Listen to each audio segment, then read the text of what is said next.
My name is Michael Fortune from folklore.ie, and I'm here with you today to do a tutorial in the use of very basic stop motion animation and time lapse. And this is part 3 of a 3-part series that I've recorded and produced for Clare, the Arts Office in Clare County Council.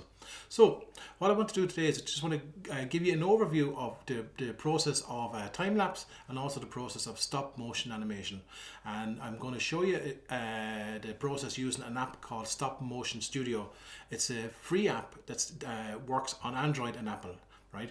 So some of you might use stop motion in your practice, some of you might actually see there might be a possibility how you might use this. You might use stop motion in one aspect, maybe of painting that you might have considered before, or even a time lapse to document a process of work that you're doing, whether it's a piece of sculpture or whether it's a painting or a body of 2D work. So it's really what I want to give you is an overview of the technology really and how easy it is for you to use that. That's the most important thing here.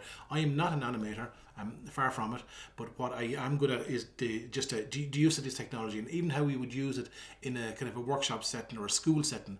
And for years I would have been doing a lot of youth participatory kind of work, and this was always a nice little handy a tool to have to be able to work on.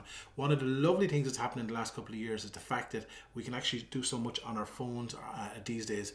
Before I was shooting on cameras and bringing them into laptops and transferring photographs. Nowadays with iPads or phones, whatever you have, you can do everything on that, and also the fact that it's cross-platform. That's the real vital thing here. So let's get started, right? So what I want to do is I've set up a few scenarios just to show you what you might use, right? So what I want to cover first is I want to show you, I've set up, this is really basic folks, but I've set up it's a print of an old dresser that I would have photographed in Tipperary for a project a couple of years ago, but I've set it up with a background of a My Little Pony, so real high art stuff here folks for you, right? And I've also set up using a little cheap tripod, little lighting system, and also bits and pieces. So I'm going to show you how you do the most basic stop motion animation. We've got 3 little girls here ourselves, and they will take the camera out and the tripod out, and they will go off and make little films. So this app is really user friendly, right? So then I also want to look at the whole area of time lapse and how you might use time lapse. And again, that's built into this app, but it's also built into your phone, into the camera function on your phone. So working on the basic principle now of a very simple stop motion animation. Now we're going to work with the idea of simple move, take a photograph, press play and watch that object move. Now you can absolutely incorporate that technique into so many different things. It can be into large scale, small scale, it can be into drawing, it can be into objects. There's so many ways. It doesn't have to be My Little Ponies and Lego, so you'll have to figure that one out yourselves. But some of the basic things you will need is you'll need a tripod or something to keep your camera, or i.e. your phone, still.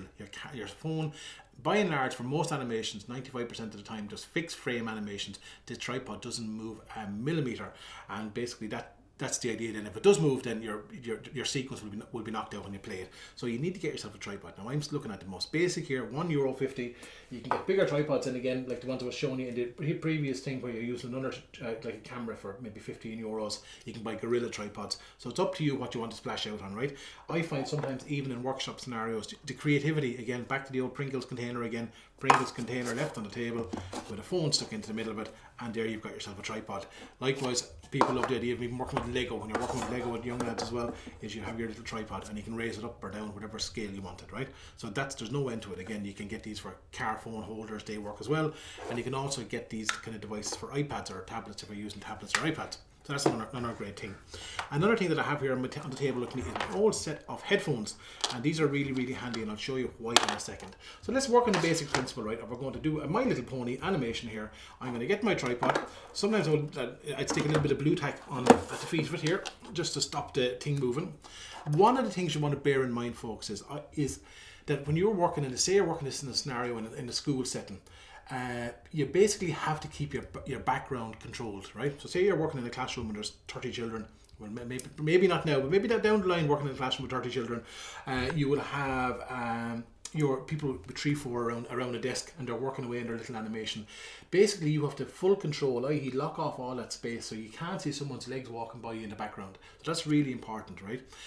So you've got control of the space, you've got control. So sometimes little shoe boxes can work really well, or big cardboard boxes you get vegetables in. So that kind of space for that kind of recording. So what I'm going to do here is I'm going to set up my camera and my tripod. I'm going to get my camera up. I'm going to press screen record now because I'm going to record what I'm actually doing on my phone so you can see exactly what I'm doing. So that's recording now. What I'm going to do is I'm going to open up the app Stop Motion, and Stop Motion opens up like this. So I'm going to put Stop Motion into my little tripod here. And what it does, it says to you, what do you want to do? Do you want to make a new movie? And I said, yeah, I do. So I'm going to click New Movie.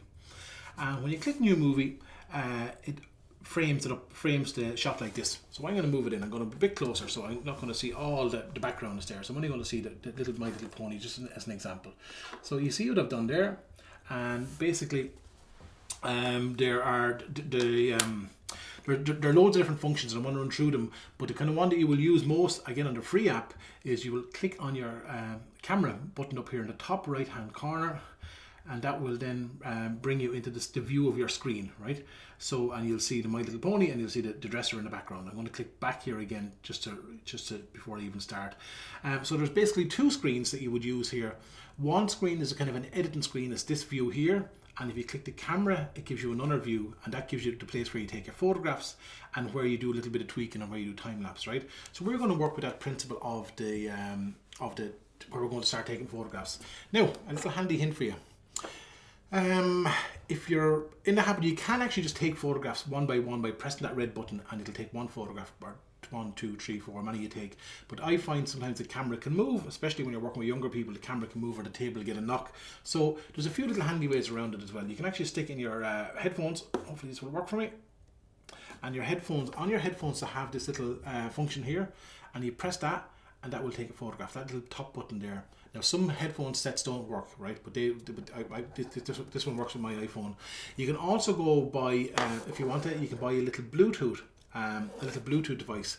They're about €2-3. You get them on online, and sometimes you buy a little kit with the Bluetooth device in it, and the Bluetooth device is basically a little remote control, so you can actually have it in your pocket without touching the table, and press click and it'll take a photograph, click and it'll take a photograph. That's really handy if you're doing time lapse or doing other bits and pieces, right? So what we're doing is I'm going to take them by hand, because I want to be able to demonstrate it to you, right? So I'm going to set up my shot here. My Little Pony is it's there. And how are we doing there at all now? We're not doing too bad. Let's see. Okay, I'll go across from here, right? So you set up your shot, and you get control of your background. Now, one thing you need to get control of is your light. Now, I've made this space a little bit dark today, just to kind of highlight to you. Again, use your natural windows the best you can, like I said with filming before, but just keep an eye out for sun coming in, glare and sun coming in, and changing your set, because it'll actually just completely change your set. So you could be working on something for 3 hours, and next minute the sun comes in and it could just destroy it on you. So sometimes, if you can at all, use little artificial lights. Use like little bedside lights. Use little lights like these that I would have, little LED lights, little panels. So it's up to you, whatever you want to do for that kind of work, right? But a little bit of light, if you can see here now, it makes a big difference. And again, you're going to have to position or figure out where you're going to put your light, depending on, in this case, the big problem here is I'm getting shadow from, or sorry, reflection from there, but just figure out where it's going to be, right? Okay, so I'm going to knock that off. You can see the difference what light will make on a clip. You can just see it straight away, right? So you have a little play with that yourselves, figure out what light you have. And remember, yesterday I was showing you about O lights, those ring lights. Again, very, very handy for that kind of scenario. So you get yourself set up. The most basic thing is you're taking an average of about 12 photographs per second. That's for 1 second of a bit of footage. You take around 10 to 12 photographs per second. That's the principle I work on. So it's a lot of work, a lot of commitment. So let's get started, right? So basically, there's a red button here. And a red button, that dot button, or you're using your headphones or your little Bluetooth thing. I'm doing it manually because I have to press the buttons to show you, right? So basically, you have a red button and you take a photograph, and then you literally get your hand in here and you move it along. So you move things on baby steps. Now, these are lovely. I used to always find these were great in workshops, and also with young people. When I'm looking at that photograph of the dresser, there's loads of great animators out there, or people who've worked in animation. There's a great guy you should look up called Anthony O'Donoghue. He did a film called Irish Folk Furniture back maybe about 8-10 years ago.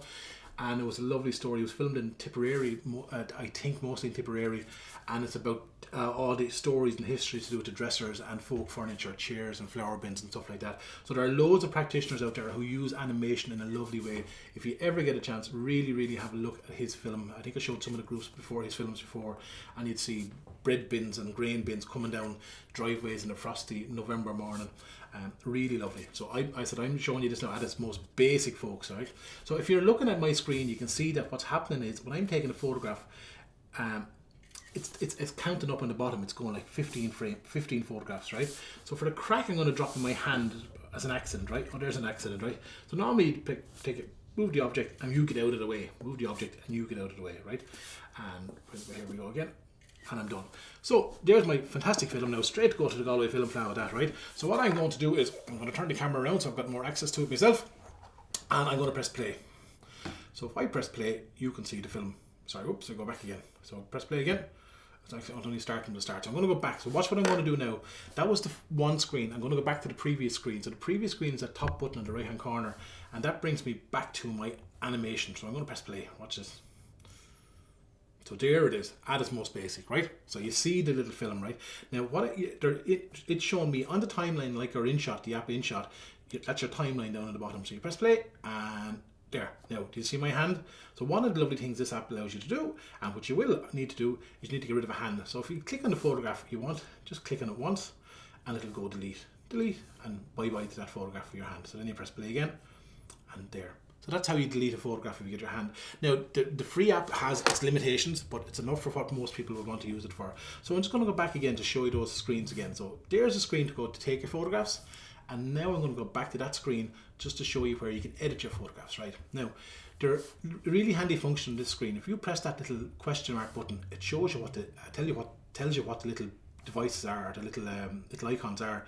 Now I'm going to run through them for you. So I'm going to press it again, it goes away, press it again, it comes back, press it away, right? So what the microphone is voiceover. You won't need that because you're going to be, if you're doing the voiceover, you're going to be using it in InShot, so you'll do your own narration in InShot, right? The plus button is to add in titles or credits or images. You don't need this either, folks, because you're going to do your titles and credits in InShot. That's where, remember, we'll cover that in InShot. The add an image option is handy if you ever maybe have shot photographs, maybe 300 photographs outside in a DSLR, you get them onto your camera, so it allows you to bring them in here onto this app, and then you can animate those. Now that it can be handy sometimes, but you have to pay the full version for this to get that function. Now again, I think you're talking under €10 here. You're not talking a load of money for it, for a good app. And then you don't need anything else there for what you're going to need for today. What you will use is this little cog button, this settings button. And that settings button allows you to, if you see there at the moment it's at 10, that means 10 frames per second. So if you move it down to say 6 frames per second, just for the crack, press done and press play, see what happens. It moves it moves a bit slower, right? So what you go back into your cog thing and you actually just get the speed right. You go, okay, I want to make it 12 frames per second, and you click play and you go press play again. And you say, I'm delighted with the 12 frames, and that's how you adjust your speed. Go whatever speed or frames per second you want. That's the only function I will use this cog for. There are other functions here on it that you don't need. Fade in, fade out. InShot does that for you. There's kind of aspect ratio, the size of it. InShot does that for you, and there are other functions as well here like foreground and background, 4K. InShot will do all that for you. You don't need that. So for most people who are ever going to do a little small animation, that's exactly what you need. Go into that cog, get your adjustment speed right, get your whatever you want it is, and then you're sorted. Another little piece of advice for you then as well. Say for example I made my little film here and I want to go back to my camera and start shooting again. So I go back to my camera and set up another shot, and it will actually add the photographs at the end. So it'll add to them to where the last photograph was taken. So it'll be My Little Pony. Say for example I put a motor car going across there, it'll put the motor car at the end. So it does that for you.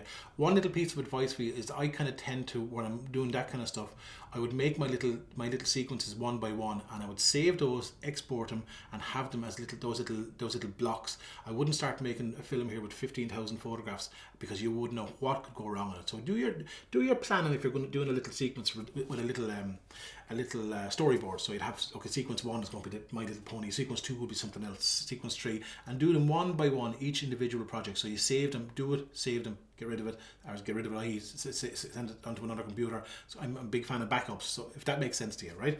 So that's that principle, right? So just to let you go back again, that overview. The only time I use a timeline button on the bottom on the free app is when I want to delete maybe a hand or something like that.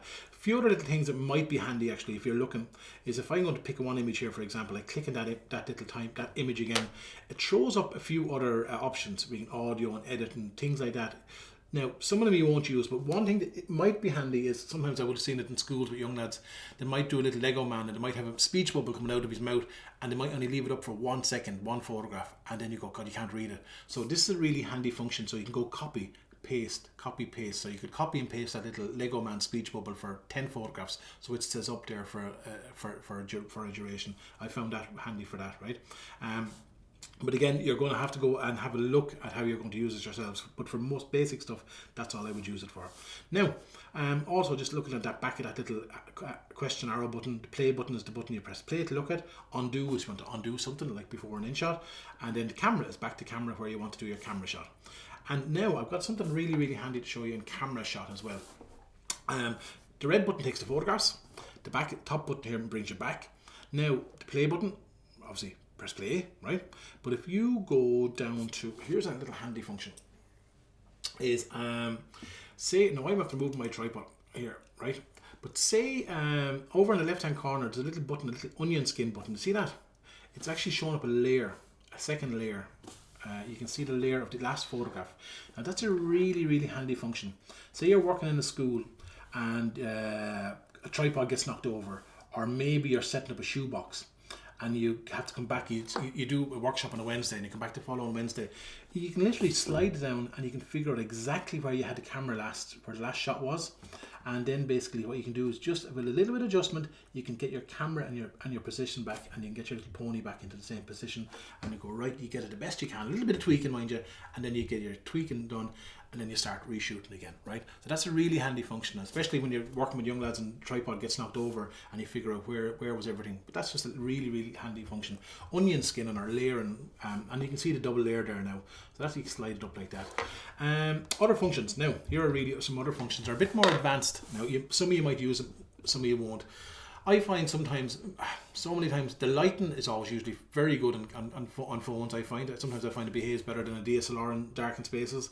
Focus can work really well, like 80% of the time autofocus is great, but now and again you might need to go manual, right?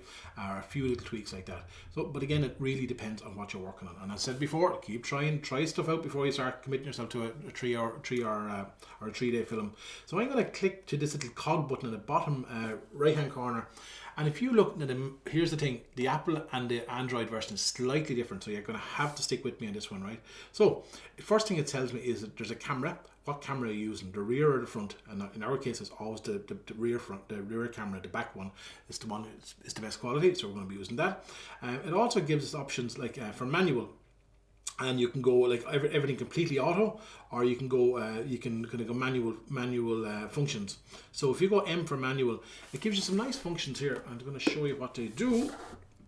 Is that you can check the lighting, whatever lighting you're using in tungsten or whatever, or you can just go, you can press whatever button you'd feel the light is matching the lighting that you're working with, right? Again, as I said to you before, I find auto sometimes behaves really well. It's got a really handy function which some of you might use. It's called focus.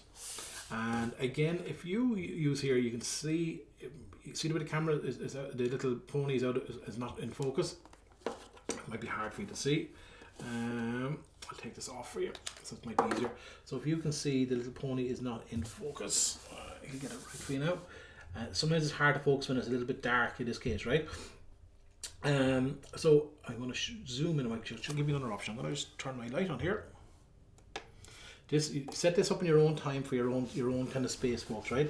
But that focus button is, you see the way it's focused and in focus? So sometimes if you want to get it really clear, you can go like that. Okay, now it's focused.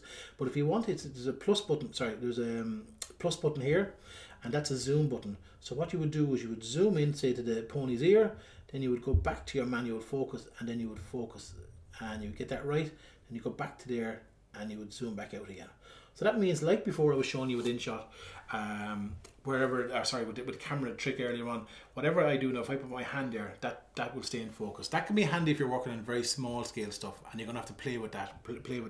But that can be a handy function, this idea of having manual focus, which is fantastic when you think about a camera on a laptop, or sorry, on a phone, where you can do manual focus. Now you're going to have to play with that with light. It'll behave better with light.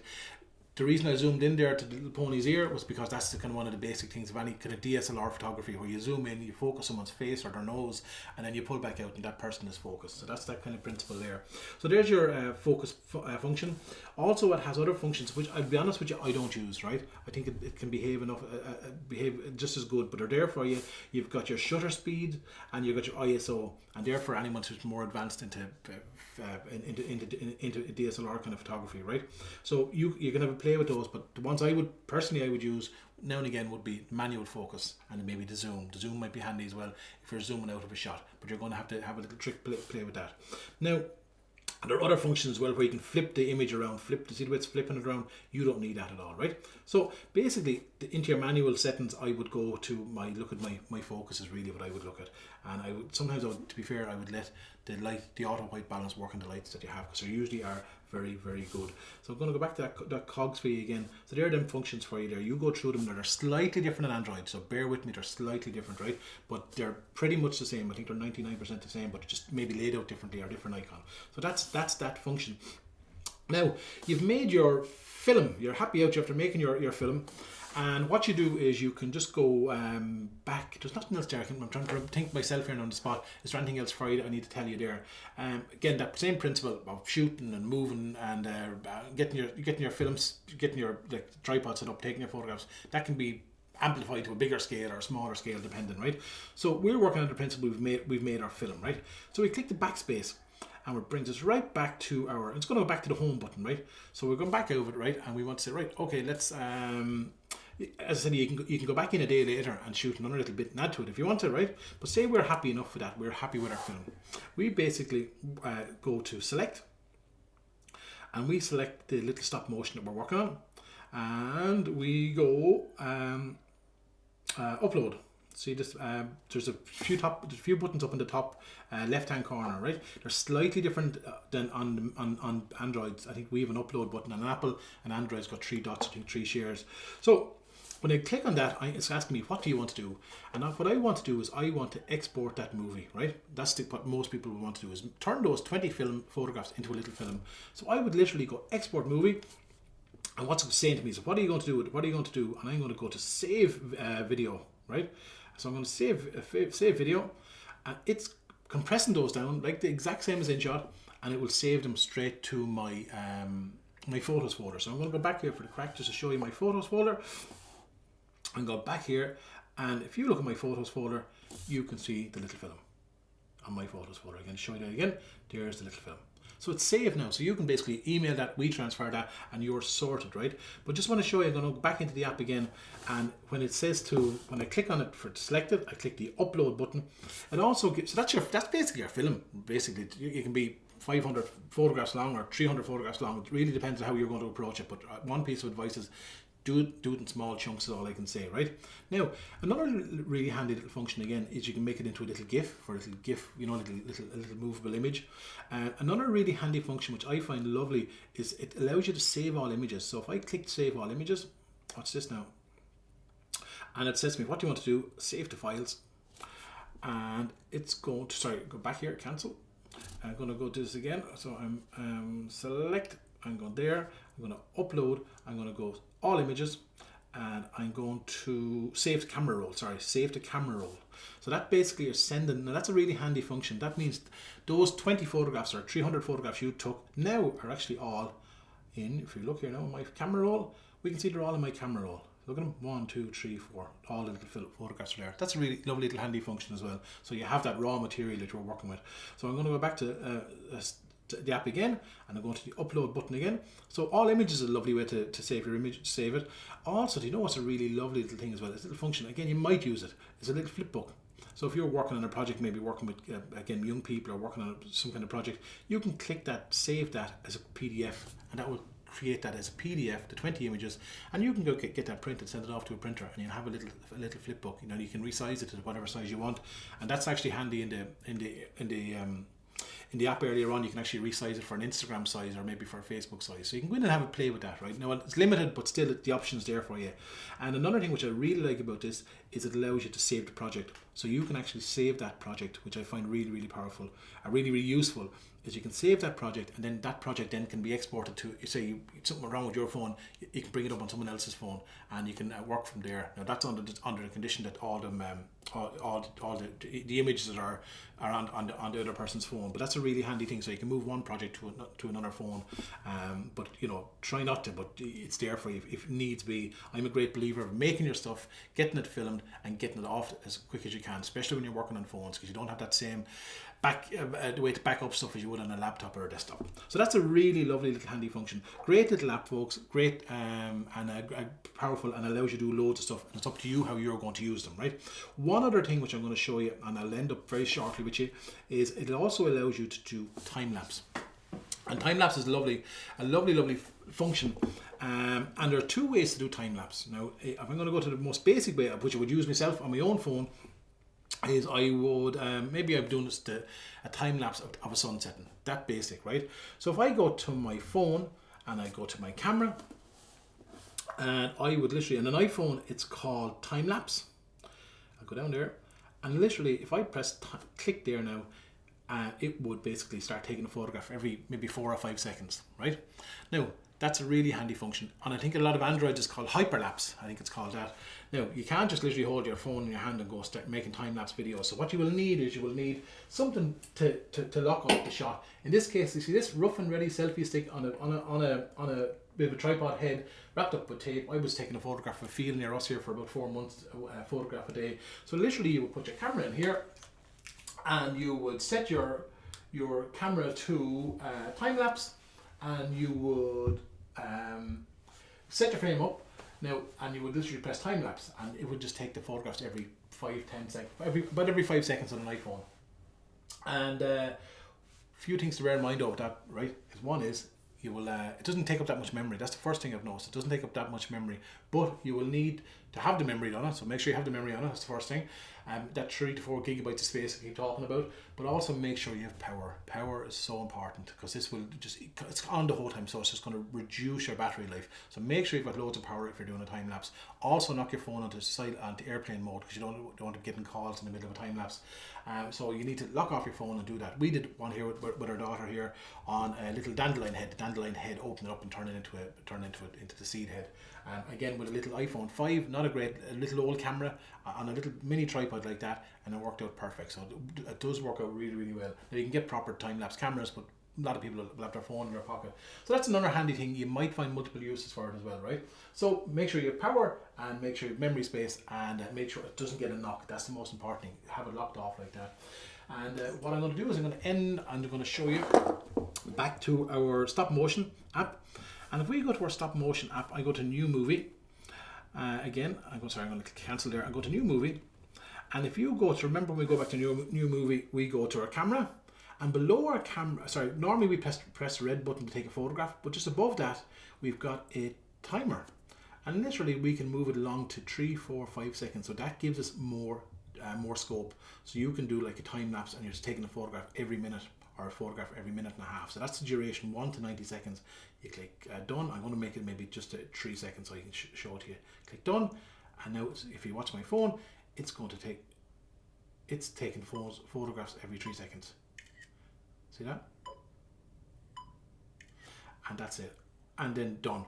And what'll happen is that'll be back here in your video again, and you can export that the exact same way as I showed you before. You click on that and export that and save that as a file, and also gives you the option then as well of saving as individual photographs. So you have that option of individual photographs as well. That's pretty much it, folks, with regard to the kind of stop motion and the kind of time lapse functions on your phone. There are other apps that do the same job as well, but I find this one handy because it's cross-platform. So that's what I like about that. I also like the time lapse function on the Stop Motion Studio, because it gives you just a bit more options with speed. If you want to find you're going to be using it a lot, I would recommend you go buy the program, because it's not that expensive for what you're getting, and a great one in a workshop scenario. And again, the animation in Go Anywhere, go online. There's loads of practitioners out there. I said to you, if you get a chance, look at the likes of Anthony O'Donoghue, who's the Irish folk furniture, just to see something that's done really, really well, which touches with heritage and visual arts, touch animation. There's loads of things going on in it, and just seeing how animation can be used on a lovely level. And other than that, listen, thanks a million for watching. And again, as always, go off and take the phone into your hand and have a play and make all those mistakes, and get making. That's the most important thing, and figure out if it's any good to you. And again, thanks to Clare Arts Office for getting me to do this. And this is part 3 of a 3-part series. So thanks again, and I might see you again in the future.